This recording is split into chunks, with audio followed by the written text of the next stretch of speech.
My name's Raymond Chapman. I'm from Texas, central part of the state. I've been lettering for 50 years. The beauty of doing hand lettering is that you're not stuck with the font that's in the computer. While I was in college, I did what is called art cards, and I would do cards for a local television station.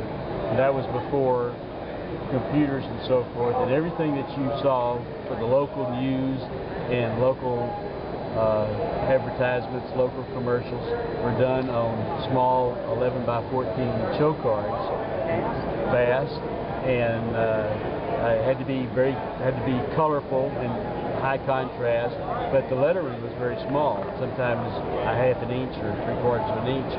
And then they would take those cards and they would photograph them, make 35mm slides out of them, and that's what you saw in the evening news. And so that's what I did while I was a senior in college. I would attend classes in the morning, work for a sign shop in the afternoon, and then go by the television station and pick up the show cards that had to be done that evening and do them, and then I would deliver them back to the television station like 6:30 in the morning before I went to my morning classes. Show card is what? Show card is a cardboard sign. It's a paper sign that's thick paper, cardboard, and we hand lettered on them with moist watercolors using sable brushes rather than quills and so forth. They were sables, and it was all water-based, and so you used a different kind of brush than we use in painting just regular signs. And they were done very quickly because you had to turn them out. You couldn't spend a lot of time making very, very precise letters, and so you learned some very quick letter styles, some casuals and scripts and so forth. And it wasn't unusual to letter 60 or 70 show cards a month. It was a great exercise in learning how to letter and how to letter quickly and precisely. And because they were seen up close for the most part, put a little more detail in them, and you weren't attracting somebody from a mile away. They were used to standing right in front of the show card. Okay. When everybody was hand lettering, it was not unusual to be able to drive through town and tell who did every sign in town, because it was like a signature, because everybody had a different type of casual letter and script and so forth. So none of these are fonts, they're just letters that I've developed, and actually I've copied them from somebody else and added my own personality to them, but they're all just something that I can do quickly, that depending on the kind of brush I'm using, or the shade is simply there to make it pop off. Whatever you do, the outlining or the shadow or whatever, it's just another element that helps the design and gives it more of a character.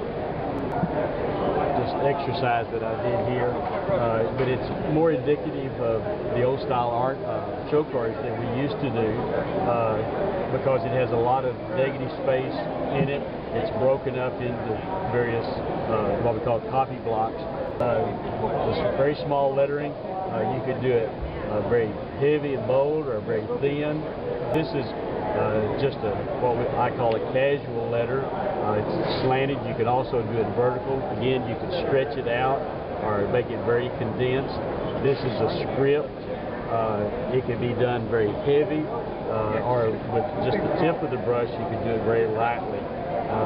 This is an upper and lowercase, just casual letter again. The beauty of doing hand lettering is that you're not stuck with the font that's in the computer, and then when you stretch it or condense it on a computer, you are distorting the letter.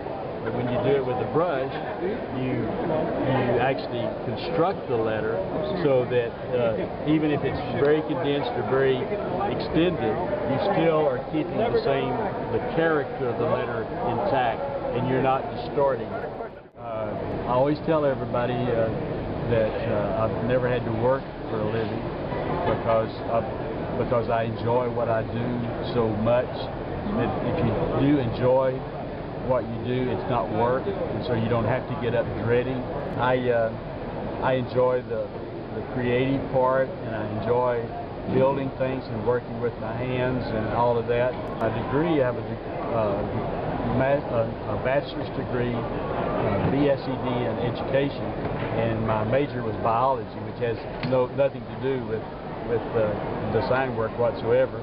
I taught junior high sciences and coached a gymnastic team. Really fun to take some of the kids that were kind of the outcasts and some that were always in trouble, and somehow or other I always sought those out and watched them really bloom because they found a place of something they could do, and it's not as competitive. Even though you compete, you're actually competing against yourself, and you're not part of a team, which a lot of kids that have trouble in school, they have trouble being team players. I was on a gymnastic team while I was in college.